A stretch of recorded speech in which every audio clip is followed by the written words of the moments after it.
चलो ठीक है। अस्सलाम वालेकुम स्टूडेंट्स, आज हमें करना है एक्सरसाइज 9A का क्वेश्चन नंबर 4। क्वेश्चन नंबर 4 की स्टेटमेंट है given that DAB is a separate line, find the value of the unknown in each of the following figures. Question number 4 के अंदर आपके पास 3 फिगर्स हैं और तीनों फिगर्स में जो DAB है वो एक सेपरेट लाइन है और आपने जो अननोन है उनकी वैल्यू फाइंड आउट करनी है। पार्ट ए में अननोन है ए डिग्री की वैल्यू आपने फाइंड आउट करनी है। अब जो ए डिग्री है वो आपके पास एक्सटीरियर एंगल है, वो ट्राइएंगल के बाहर है, ठीक है। और जो 55 डिग्री और 47 डिग्री है ये आपके पास इंटीरियर एंगल्स हैं।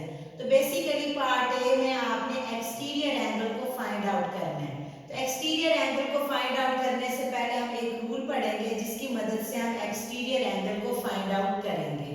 रूल है आपके पास an exterior angle of a triangle is equal to the sum of its interior opposite angles. एक ट्राइएंगल का जो एक्सटीरियर एंगल होता है वो दो ऑपोजिट इंटीरियर एंगल्स के सम के इक्वल होता है। तो यहाँ पे एक्सटीरियर एंगल था ए डिग्री और 55 डिग्री और 47 डिग्री, ये दो इंटीरियर ऑपोजिट एंगल्स हैं। अगर आप इन दो इंटीरियर ऑपोजिट एंगल्स को सम करोगे तो आपके पास एक्सटीरियर एंगल आएगा। इन दोनों को सम किया तो आ गया 102 डिग्री। डिग्री डिग्री से कैंसिल आउट हो जाएगा और a इज इक्वल टू आ जाएगा 102। तो पार्ट ए आपका सॉल्व हो गया। अब नेक्स्ट है पार्ट बी।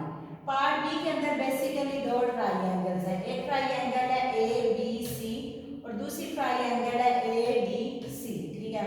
और दो ही आपके पास अननोन्स हैं, एक आपके पास बी अननोन है और एक आपके पास सी अननोन है। ये दोनों अननोन्स की वैल्यू आपने फाइंड आउट करनी है। तो पहले हम इस ट्राइएंगल को सॉल्व करेंगे। ए सी डी कह लो या डी सी ए कह लो, एक ही बात है, ठीक है। अब देखें इसमें इंटीरियर एंगल वाला रूल अप्लाई होगा जो कि हमने पहले क्वेश्चंस में किया हुआ है कि आप तीन इंटीरियर एंगल्स को सम करो तो आता है 180 डिग्री। अच्छा, ये जो एंगल है ये आपके पास राइट एंगल है और राइट एंगल होता है 90 डिग्री का। तो आप इन तीन इंटीरियर एंगल्स को सम करोगे 3 degree plus 50 degree plus 90 degree is equal to 180 degree. इन दोनों को प्लस किया तो आ गया 140 डिग्री। अब ये साइड प्लस हो रहा था तो जाके माइनस, इन दोनों को माइनस किया तो आ गया 40 डिग्री। डिग्री डिग्री से कैंसिल तो b इज इक्वल टू आ गया 40। अब नेक्स्ट हमने इस ट्राइएंगल को सॉल्व करना है और c की वैल्यू फाइंड आउट करनी है, ठीक है। इस पे भी वही रूल अप्लाई होगा कि तीन इंटीरियर एंगल्स को सम करो तो इक्वल आएगा 180 डिग्री। इसमें आपने सम करना है c degree plus 35 degree plus 90 degree. तीनों को सम किया तो इज इक्वल टू 180 डिग्री। इन दोनों को प्लस किया तो आ गया 125 डिग्री। अब ये साइड पे प्लस हो रहा था जाके माइनस, इन दोनों को माइनस करेंगे तो आ जाएगा 55 डिग्री। फिर डिग्री डिग्री से कैंसिल तो c इज इक्वल टू 55। अब आपने b की वैल्यू भी फाइंड आउट कर ली और c की वैल्यू फाइंड आउट कर ली, तो आपका पार्ट बी सॉल्व हो गया। नेक्स्ट है आपका पार्ट सी। पार्ट सी में देखें अननोन कौन कौन से। एक आपके पास e अननोन है और एक आपके पास d अननोन है। इस ट्राइएंगल के ऊपर दोनों रूल अप्लाई होंगे, एक्सटीरियर एंगल वाला भी रूल अप्लाई होगा और इंटीरियर एंगल वाला भी रूल अप्लाई होगा। एक्सटीरियर एंगल का रूल अप्लाई करवा के हम E फाइंड आउट करेंगे और फिर इंटीरियर एंगल का रूल अप्लाई करवा के हम D फाइंड आउट करेंगे। एक्सटीरियर एंगल का रूल कहता है कि जो एक एक्सटीरियर एंगल है वो दो अपोजिट इंटीरियर एंगल्स के सम के इक्वल है।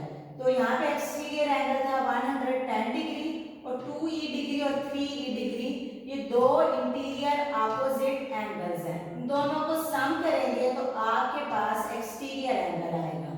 इन दोनों को सम किया तो इक्वल आया 110 डिग्री। इन दोनों को सम करेंगे तो आएगा 5e डिग्री। अब 5 इस साइड पे मल्टीप्लाई हो रहा है, इधर आके डिवाइड, इन दोनों को डिवाइड किया तो आ गया 22 डिग्री। तो e इज इक्वल टू आ गया 22। जब e फाइंड आउट हो गया तो अब हमने इंटीरियर एंगल का रूल अप्लाई करना है कि तीन इंटीरियर एंगल्स को सम करो तो इक्वल आता है 180 डिग्री। ये दोनों आपस में प्लस हो सकते थे क्योंकि ये लाइक टर्म्स हैं। इन दोनों को प्लस किया तो आ गया 5e degree plus d degree is equal to 180 degree. e degree आपने फाइंड आउट किया हुआ वो आया था 22 डिग्री, वो इधर आपने पुट किया, इन दोनों को मल्टीप्लाई किया तो आ गया 110 डिग्री। अब 110 डिग्री साइड पे प्लस और इधर आपको माइनस, दोनों को माइनस किया तो आ गया 70 डिग्री। तो डी आपका फाइंड आउट हो गया 70।